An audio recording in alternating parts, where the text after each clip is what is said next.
Hello guys, welcome to my YouTube channel. आज के video में हम PGT maths previous year question को डिस्कस करेंगे।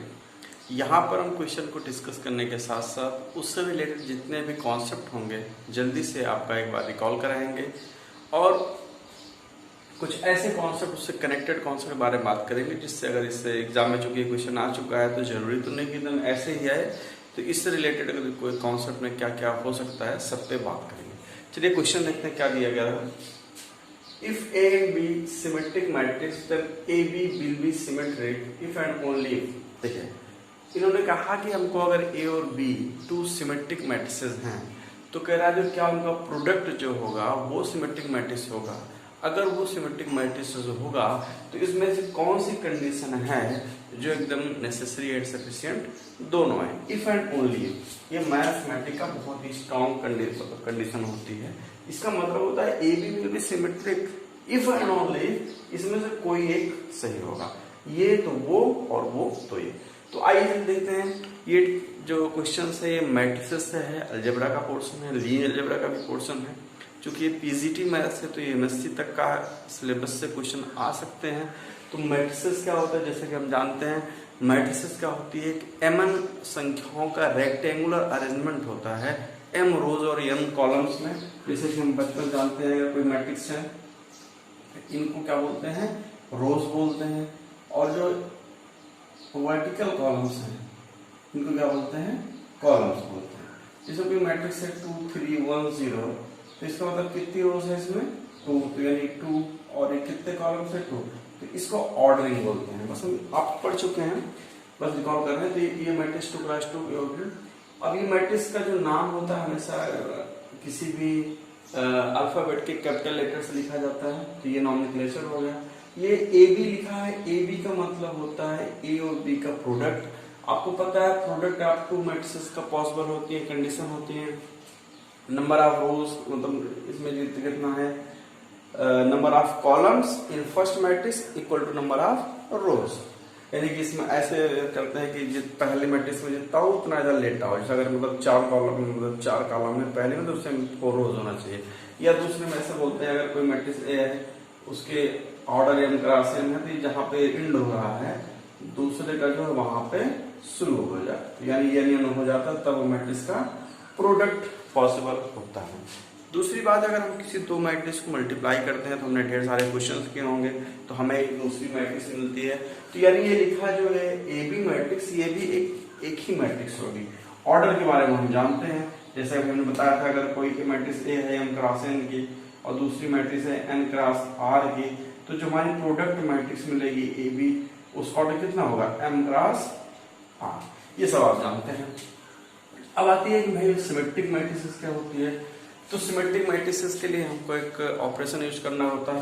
पहले हम फॉर्मल डेफिनेशन करें, matrix A is said to be symmetric matrix if A transpose equal to A. अब ए ट्रांसपोज क्या होता है, किसी मैट्रिक्स के किसी भी मैट्रिक्स, सपोज करो कोई मैट्रिक्स है अगर मतलब 2 3 1 4 5 6, किसी भी मैट्रिक्स के इसका ऑर्डर कितना है 2 क्रॉस 3 है। इसका ट्रांसपोज क्या होता है, इसके सारे रोज को कॉलम में कन्वर्ट कर दो, जितने भी रोज हैं उनको उठा के कॉलम कर दो। तो 2 3 1 फर्स्ट रोज है उसको बना दे 2 3 1 और 4 5 6। तो ये जो मैट्रिक्स होगी इसका ऑर्डर क्या हो जाता है, रिवर्स हो जाता है। 2 क्रॉस 3 है 3 क्रॉस 2, तो इसको मैट्रिक्स को बोलते हैं इसका ट्रांसपोज। तो कहता है कोई भी matrix A will be symmetric matrix if A transpose equal to ए।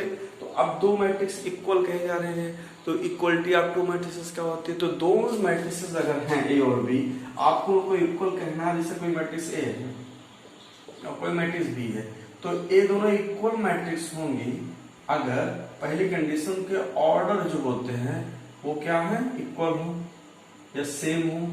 और दूसरी कंडीशन क्या होती है भाई कि उनके जो करेस्पॉन्डिंग एलिमेंट है, करेस्पॉन्डिंग एलिमेंट यानी 1 1 एलिमेंट क्या हो, इक्वल हो।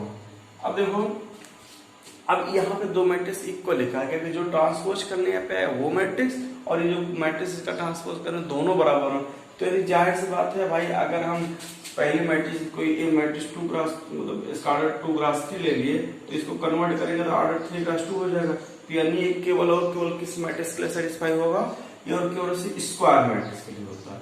अब स्क्वायर मैट्रिक्स क्या होता है? स्क्वायर मैट्रिक्स वो मैट्रिक्स होती है जिसमें उसके जो ऑर्डर होता है मैट्रिक्स का, उसके नंबर ऑफ रोज और नंबर ऑफ कॉलम्स इक्वल होते हैं। तो हम देख रहे हैं कि मतलब एक से दूसरे से सारे कॉन्सेप्ट जो होते हैं इंटरकनेक्टेड होते हैं। ये सब चीजें अगर आपके मन में है तो आप तो आपको पता चल गया मैट्रिक्स क्या होती है। मैट्रिक्स एक रेक्टेंगुलर अरेंजमेंट होता है m स्केलर्स का in m rows and n columns.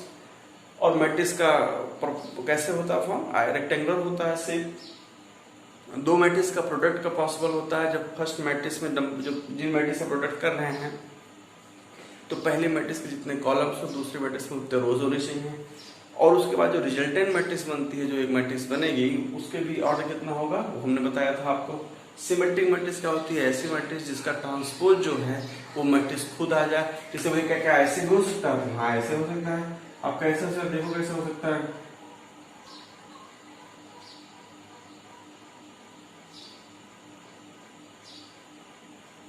अभी मैट्रिक्स है, इसका आप ट्रांसपोज करेंगे, कैसे करेंगे? इस मैट्रिक्स को पलटेंगे 2 1 और 1 3, तो कौन सी मैट्रिक्स आई? सेम आ गई। तो ए इज टू बी सिमेट्रिक। ये भी 2x2 ऑर्डर का, ये भी 2x2 ऑर्डर का। तो ये सिमेट्रिक मैट्रिक्स होती है। इसी का एक होता है स्क्यू सिमेट्रिक। स्क्यू सिमेट्रिक में कहता है कि matrix is to be skew symmetric भी A transpose equal to minus आ जाता है। जब कभी स्क्यू सिमेट्रिक का क्वेश्चन करेंगे उसकी प्रॉपर्टी की बात करेंगे। इसके डायगोनल एलिमेंट जो होते हैं अगर रियल में बात करें तो वो 0 होने पड़ते हैं बाद में। अब आइए क्वेश्चन करते हैं A और B 2 मैट्रिक्स है। तो पहली चीज पता चला कि अब किसी भी मैट्रिक्स को अगर आप सिमेट्रिक दिखाना है तो उस मैट्रिक्स का ले लो ट्रांसपोज। अगर वो मैट्रिक्स खुद से वही आ जाए तो क्या हो जाता है? वो मैट्रिक्स सिमेट्रिक होती है। तो हो गया आपका वर्किंग रूल। फिर से आपको ए बी को सिमेट्रिक दिखाना है तो ए बी भी तो मैट्रिक्स है ना, दिख भले रही A इंटू बी, लेकिन जब प्रोडक्ट करेंगे तो एक मैट्रिक्स बनेगी, उसका ट्रांसपोज लें और फिर से वो ए बी आ जाए तो दैट विल बी सिमेट्रिक। ये तो बात की बात होगी। अब ट्रांसपोज के कुछ रिजल्ट देख लेते हैं। अभी हमने ट्रांसपोज का नाम लिया था कि सारे रोज को उठा के क्या बना दो? Column matrix. तो पहला रिजल्ट ये है, आप याद कर सकते हैं अगर किसी मैट्रिक्स का A मतलब A का ट्रांसपोज, या डैश से भी इसको डिनोट करते हैं, आप जो अच्छा समझे। A ट्रांसपोज, अगर किसी मैट्रिक्स को 2 बार ट्रांसपोज ले ले तो फिर से आ जाता है। किसी को पता है भाई एक मैट्रिक्स है, उसके रो कॉलम को पलट दिए, फिर पलटेंगे तो फिर कॉलम रो बन जाएगा, नहीं कि सेम मैट्रिक्स आ जाएगी। दूसरा रिजल्ट क्या होता है? अगर 2 मैट्रिक्स सम है और उसका ट्रांसपोज लेना है तो ये अलग अलग ट्रांसपोज के सम के बराबर होता है। भाई अब मैट्रिक्स का सम आप जानते होंगे, करेस्पॉन्डिंग एलिमेंट को सम कर देते हैं और डिफरेंस कर देते हैं। प्रोडक्ट में आपको सही से करना पड़ता है, कभी आएगा तो हम बताएंगे। तो A प्लस बी। और थर्ड रिजल्ट जो है वो मैट्रिक्स है, अगर 2 मैट्रिक्स का प्रोडक्ट है और उसका ट्रांसपोज लेना है तो ये इसका ऑर्डर रिवर्स हो जाता है। यानी मैट्रिक्स ए बी ट्रांसपोज जो है किसमें ब्रेक हो जाती है? B transpose A transpose. ऐसे आप इनवर्स में देखेंगे, ए बी इनवर्स अगर करते हैं, इनवर्स आपको मैट्रिक्स अभी देखेंगे। इनवर्स का नाम इसमें है, यहाँ पर जो कोई इनवर्स आया है तो ये थोड़ी बहुत तो बात इसमें भेज जाएगी। तो ये होता है रिजल्ट। ये 3 रिजल्ट हैं। ऐसे कहा किसी मैट्रिक्स में भाई कोई कांस्टेंट से मल्टीप्लाई हुआ है और उसका आपको ट्रांसपोज लेना है, भाई कांस्टेंट कोई फर्क नहीं पड़ता है, वो ट्रांसपोज के बराबर हो जाता है। तो ये ट्रांसपोज का रिजल्ट हो गया। सिमेट्रिक मैट्रिक्स की डेफिनेशन ये हो गई है। अब आते हैं क्वेश्चन पे। अब देखिए क्या करना है। ये आपको गिवन है। गिवन क्या दे दिया गया है इस मैट्रिक्स में? A एंड B क्या है? हमारे सिमेट्रिक मैट्रिक्स। A और B अगर सिमेट्रिक मैट्रिसेस हैं तो ये सिमेट्रिक मैट्रिक्स से क्या करेंगे? कंडीशन सेटिस्फाई करेंगे। यानी कि क्या क्या होने वाला है? A ट्रांसपोज क्या आएगा? A और B ट्रांसपोज क्या आएगा? B आएगा। अब आपको देखना है, आपको A B मैट्रिक्स को सिमेट्रिक दिखाना है। तो भाई A B मैट्रिक्स को सिमेट्रिक दिखाना है तो किसी मैट्रिक्स को हमने बताया कि सिमेट्रिक दिखाना हो तो उसका लेते हैं ट्रांसपोज, और सॉल्व करने पर अगर फिर से वही A B आ जाए तो that will be symmetric also. तो A B ट्रांसपोज किस रिजल्ट से ओपन होगा? ये वाले से हमने ट्रांसपोज सारे रिजल्ट लिख दिए। हो सकता है इसमें इस प्रॉब्लम पे है, अगले बार क्वेश्चन इस पे आ जाए, इस पे आ जाए, तो आप उसको आराम से यूज करें। A B ट्रांसपोज किसमें ब्रेक होगा? B transpose into A transpose उल्टा होता है। तो अब B ट्रांसपोज जो कि सिमेट्रिक है तो B ट्रांसपोज क्या हो गया भाई? B हो गया। और A ट्रांसपोज क्या हो गया? A हो गया। लेकिन हमको यहाँ चाहिए क्या था? हमको ये मैट्रिक्स अगर सिमेट्रिक करना है तो ए बी की जगह क्या चाहिए था? बी ए आ गया। तो इसकी जगह हमें क्या होना चाहिए? अगर इसकी जगह ये दोनों बराबर हो जाएं तो ए बी ट्रांसपोज अगर ए बी हो जाएगा तो ऐसा कोई मैच है तो पहला ही मैच कर गया, पहला ऑप्शन। तो यार ये तो बहुत इजी क्वेश्चन था। कि अगर कोई मैट्रिक्स ए और बी सिमेट्रिक मैट्रिक्स है तो उनका प्रोडक्ट भी सिमेट्रिक होगा अगर दोनों मैट्रिक्स कम्यूटेटिव हो जाए। अब इसको इस प्रॉपर्टी को कम्यूटेटिव कहते हैं। अब कम्यूटेटिव ही यूज करेंगे। दो चीज में कोई ऑपरेशन कम्यूटेटिव कहलाता है कि जैसे कोई ए और बी है तो इसको बी बाद में रख रहे हैं, इनके ऑर्डर बदल दें तब भी उन बराबर आ जाए तो, लेकिन ये ऐसा हर मैट्रिक्स मल्टीप्लिकेशन जो होता है जनरली जो है कम्यूटेटिव नहीं होता है। हाँ, बहुत बार होता है कि नहीं होता है। तो मैथ में हम जानते हैं अगर कोई एक बार में फेल कर गया तो वो उसको थ्योरम में रिजल्ट नहीं बन पाता है। तो ऐसे बहुत सारे मैट्रिक्स एग्जाम्पल हैं जिनका प्रोडक्ट जो होता है कम्यूटेटिव नहीं होता। तो आप एक रिजल्ट भी हो गया ऐसे कि दो मैट्रिक्स का अगर जो है सिमेट्रिक मैट्रिक्स है तो उनका जो प्रोडक्ट है वो भी सिमेट्रिक होगा अगर दोनों मैट्रिक्स मतलब जो उस दो मैट्रिक्स एक दूसरे से क्या कर जाए, कम्यूट कर जाए, यानी कि उनका ऑर्डर पे कोई फर्क, चाहे ए को बी से मल्टीप्लाई करो चाहे बी को ए से। और ऑप्शन में देखते हैं क्या अननोन है। ए और बी हमने बताया था किसी मैट्रिक्स का नाम रखते हैं, सिमेट्रिक मैट्रिक्स का डिफरेंस बताया, उसका ट्रांसपोज खुद के बराबर हो जाए। प्रोडक्ट ऑफ मैट्रिक्स हमने बताया, सिमेट्रिक पे बात हो चुकी है। A B B A simply A और बी का प्रोडक्ट है, बी का यहाँ पे ए बी और यहाँ पे माइनस साइन के साथ है। हमने बताया किसी मैट्रिक्स के बाहर अगर माइनस लिखा है तो इसका मतलब जो ए के एलिमेंट है सारे के सारे एलिमेंट पे माइनस लग जाता है। ए बी इनवर्स है तो ए और बी इनवर्स का प्रोडक्ट है। तो भाई देखो थोड़ा इनवर्स की बात जल्दी से कर लेते हैं चलते चलते। इनवर्स ऑफ ए मैट्रिक्स क्या होता है, कोई मैट्रिक्स ए है तो जैसे मैट्रिक्स ए है तो पहला क्वेश्चन है क्या सभी मैट्रिसेस का इनवर्स निकाल सकते हैं, तो आंसर इज नो। क्या जैसे जो मैट्रिक्स स्क्वायर है नहीं है, जैसे एक राष्ट्र में कोई मैट्रिक्स है, कोई पूछे आपसे 3x2 है, भैया क्या इसका हमको इनवर्स मिल जाएगा, तो आप कहेंगे एकदम डेफिनेटली नो। अगर मैट्रिक्स स्क्वायर मैट्रिक्स नहीं है तो उसका इनवर्स हम नहीं निकाल सकते हैं। वो राइट इनवर्स और लेफ्ट इनवर्स जो कि प्रॉपर्टी का भी बताते हैं इनवर्स क्या है बता रहे।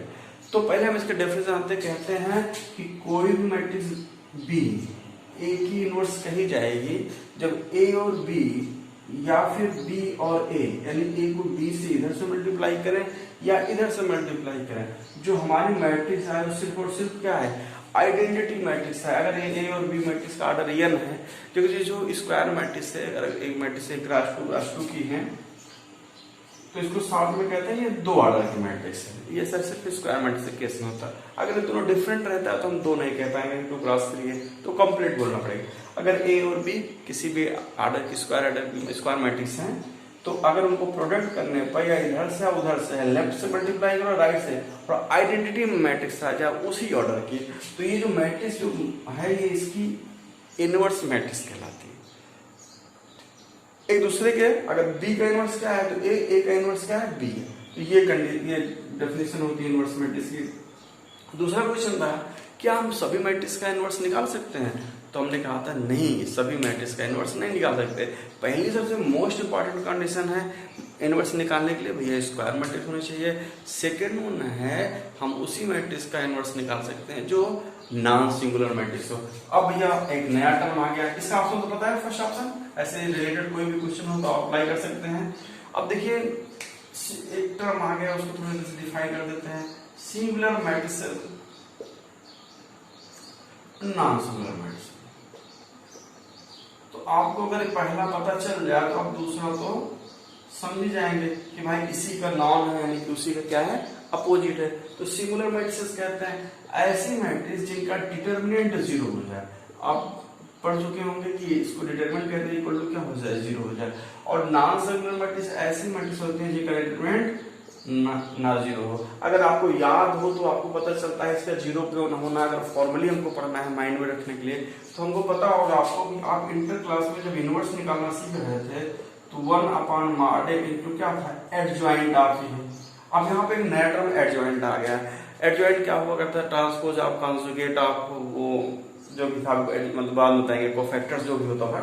अभी यहाँ पे देखो ये मॉड है, ये मतलब ये क्या डिटरमिनेंट ऑफ है। अगर आप मैथ पढ़ रहे हैं तो आपको पता होगा कि भैया मैथ में कहीं पर भी अगर कोई फ्रैक्शन आता है ND फॉर्म में और नीचे वाला मामला अगर कहीं भी 0 आ जाए तो समझो खतरे की घंटी यानी अनर्थ होने वाला है। तो यहाँ पे 0 हमेशा अवॉइड करते हैं। ए इनवर्स बराबर 1/डिटरमिनेंट ऑफ, ये अगर 0 हो गया तो ये चीज नॉनसेंस हो जाएगी क्योंकि 1/0 जीरो क्या हो जाता है, इनफाइनाइट हो जाता है। और इनफाइनाइट कोई मैथमेटिकल क्वांटिटी है, एक तरह से सिंबल है जो ये बताता है कि ये क्या है, ये मैथमेटिकल लैंग्वेज में हम नहीं बता सकते।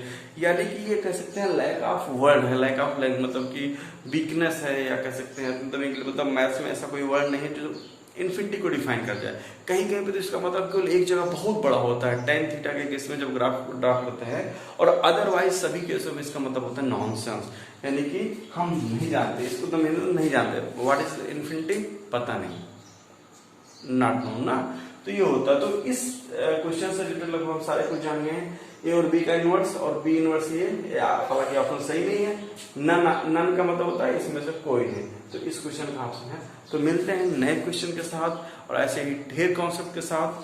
Thank you.